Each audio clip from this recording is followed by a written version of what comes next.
Soit avec vous.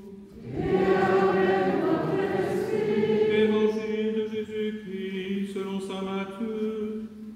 Gloire à toi, Seigneur. En ce temps-là, voyant les grandes foules, Jésus gravit la montagne. Il s'assit et ses disciples s'approchèrent de lui. Alors, ouvrant la bouche, il les enseignait. Il disait « Heureux les pauvres de cœur, car le royaume des cieux est à eux. Heureux ceux qui pleurent, car ils seront consolés. Heureux les doux, car ils recevront la terre en héritage. Heureux ceux qui ont faim et soif de la justice, car ils seront rassasiés. Heureux les miséricordieux, car ils obtiendront miséricorde. Heureux les cœurs purs, car ils verront Dieu. Heureux les artisans de paix, car ils seront appelés fils de Dieu. Heureux ceux qui sont persécutés pour la justice, car le royaume des cieux est à eux. Heureux êtes-vous si l'on vous insulte, si l'on vous persécute, et si l'on dit faussement toutes sortes de mal contre vous à cause de moi. Réjouissez-vous, soyez dans l'allégresse, car votre récompense est grande dans les cieux. Acclamons la parole de Dieu. Louange à toi, Seigneur Jésus.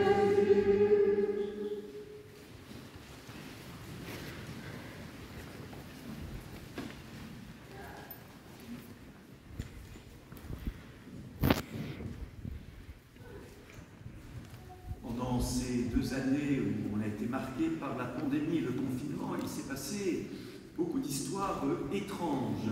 Et celle-là m'a paru particulièrement étrange et absurde.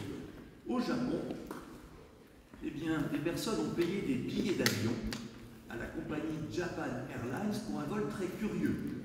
Ils partaient de Tokyo, ils s'envolaient en avion pendant 3 heures, on les servait à bord, on leur donnait des plateaux repas et ils revenaient au même aéroport. Pourquoi? Parce qu'ils disaient qu'on ne peut pas se passer de voyage en avion. Alors ils partaient du même endroit et ils revenaient au même endroit. Et je me suis dit, mais c'est absurde. Quand on fait un voyage, c'est pour aller quelque part. Mais il y en a aussi qui pensent, et pourquoi pas, que nous les humains, nous, hommes et femmes, nous venons du néant et qu'on va y retourner. Un peu comme ce voyage, on part d'un aéroport et on revient au même. Et que le seul intérêt de l'avion, c'est d'être dans l'avion. Ben, nous chrétiens, nous croyons que notre voyage ici-bas a un but et que si nous voyageons, c'est pas pour voyager, c'est pour arriver au but. Et ce but, frères et sœurs, c'est d'être avec Dieu au ciel. Notre but, c'est le ciel. Nous lui serons semblables, dit l'apôtre Saint Jean, nous l'avons entendu dans la 2e lecture, car nous le verrons, Dieu tel qu'il est. En route, frères et sœurs, vers le ciel. Alors, pendant tout un temps, on a beaucoup parlé du ciel, et puis aussi beaucoup de l'enfer. Les plus anciens ont connu ça. Et puis après, les modes changeant dans l'Église, on n'en parlait plus. Alors, on ne parlait plus du ciel. Et c'est bien dommage, parce que ne pas parler du ciel, c'est tout simplement ne pas parler du but, qui est celui que Dieu prépare pour nous. Nous avançons vers ce royaume de Dieu. Nous sommes en marche, nous sommes comme dans une marche en montagne, où le but est de s'élever et d'arriver au sommet. Alors pourquoi pendant tout un temps, on parlait moins du ciel? Parce qu'il y avait une critique qui avait été faite, et elle a un côté juste, qui était de dire « Attention les chrétiens, il ne s'agit pas d'être des rêveurs. D'une certaine manière, peut-être qu'à force de trop penser au ciel, eh bien on ne prenait pas au sérieux sa marche sur la terre. » Mais les deux vont ensemble. Celui qui sait où il va marche d'un meilleur pas. Celui qui en montagne aperçoit le but reprend courage et marche tout en faisant attention où il met les pieds. Donc à la fois nous sommes les pieds sur terre et à la fois nous sommes invités à lever les yeux vers le but, et c'est cela qui nous encourage. De tourner en rond n'a jamais été très motivant, que ce soit en avion ou à pied. Et non seulement nous montons et nous nous élevons, mais nous le faisons à la suite d'un guide, Jésus. Et nous savons que le chemin que nous prenons n'est pas un cul-de-sac. N'est pas un cul-de-sac, puisque Jésus, le premier, est entré dans ce royaume de Dieu et nous prépare une place. Et puis, nous ne marchons pas seuls, nous marchons ensemble avec l'Église sur terre et aussi avec l'Église du ciel, les saints et les saintes de Dieu. Ils ne se tournent pas les pouces au ciel, ils nous encouragent de leurs prières, de leurs recommandations, un peu comme ceux qui seraient déjà arrivés de là où ils sont, nous disent « Vas-y, le chemin est ouvert, tu vas y arriver, nous t'attendons, nous vous attendons. » Alors, frères et sœurs, le premier enseignement de cette fête de la Toussaint, c'est de nous inviter à désirer profondément ce ciel où Dieu, nos frères et sœurs, les saints et les saintes de Dieu, nous attendent. Alors, sur cette terre, nous marchons, nous progressons, mais aussi nous formons en nous une capacité. Quelle capacité? La capacité de naître à la vie du ciel. Ce que nous appelons mort est aux yeux de Dieu naissance. Et là, je voudrais prendre une deuxième comparaison très simple, qui est celle du petit bébé dans le ventre de sa maman. Que fait le bébé dans le ventre de sa maman? Il a une seule mission, grandir et devenir viable, c'est-à-dire capable, quand le moment sera venu, de naître sur notre terre et de découvrir un monde infiniment plus grand. Alors dans le ventre de sa maman, son univers est tout petit, il va grandir infiniment cet univers. Frères et sœurs, il en est de même pour nous. L'univers terrestre que nous voyons nous paraît immense, en fait il est tout petit.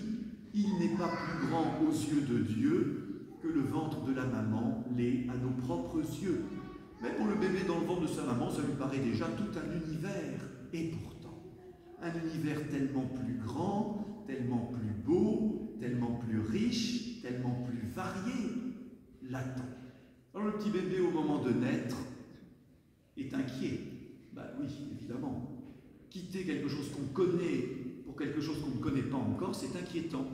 Alors le petit bébé, il croit qu'il va mourir. Et de l'autre côté, on lui dit « Mais t'es idiot, t'es en train de naître. » Ben, le bébé préférait rester dans l'endroit qu'il connaît. Mais s'il fait confiance à l'appel de ses parents, eh bien, il va accepter de naître. Enfin, frères et sœurs, bien sûr, la mort est une énigme. Bien sûr, cela nous fait peur. Enfin, quand même, puisque nous sommes croyants, nous croyons que nous allons naître. Avez-vous remarqué, moi je ne l'ai pas vécu en direct, les mamans l'ont vécu en direct, mais j'ai vu les photos quand même, que les petits bébés, juste sortis du ventre de la maman, ils sont tout fripés. Ils ressemblent à des vieillards.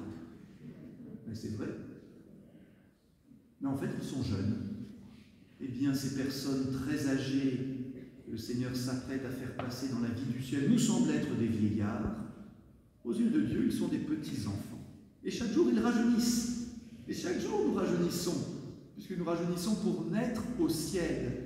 Alors, ça ne résout pas toutes les questions, ça n'enlève pas la peur du passage, mais quand même, frères et sœurs, une naissance nous attend. Et Dieu va nous faire naître à cette vie du ciel. Et ici-bas, bien, nous devons, par l'amour partagé, je dirais rassembler des forces pour être jugés dignes de naître au ciel. Un voyage qui a un but, une naissance qui nous attend. Et puis enfin, dans quoi allons-nous naître? À quoi ressemblera le ciel? Alors, j'ai amené un écran. Sortez le vidéoprojecteur, s'il vous plaît. Je vais vous passer des diapos du ciel. Ben non, j'en ai pas. Quand on fait un voyage sur Terre, il y a un catalogue. On regarde les photos, on se dit « Oh, la Grèce, c'est beau. L'Espagne, c'est très beau. Le sud de la France, c'est très beau. » Mais ici, on n'a pas de catalogue. Mais nous avons une promesse. La promesse de Jésus, qui a pris des images très simples pour nous faire imaginer ce qui nous est difficile de nous représenter. Jésus a parlé d'un festin, d'un banquet, d'un rassemblement. Le livre de l'Apocalypse nous parle de cette foule immense qui chante et qui est dans la joie. Nous ne pouvons parler du ciel, c'est-à-dire de la vie auprès de Dieu, que par des images, des métaphores, des comparaisons, mais qui toutes nous disent une chose très simple: ce sera bien, ce sera bien, ce sera même très bien, ce sera même magnifique. Et que ferons-nous au ciel? Moi, j'aime bien la question des enfants du caté, ils sont souvent très concrets. Ils disent, Père Franck, est-ce qu'au ciel il y aura le foot? Pourquoi l'enfant dit ça? Parce que pour lui, à son âge, le foot, c'est ce qu'il y a de mieux dans la vie. Alors il imagine qu'il y aura beaucoup de foot au ciel, peut-être, après tout. Peut-être qu'on fera une partie avec les apôtres, je ne sais pas, la Vierge Marie arbitrera le match. Non, vous voyez, nous projetons des réalités trop terrestres vers une réalité bien plus supérieure. Quand j'étais petit, j'avais des jeux d'enfants et ils me passionnaient.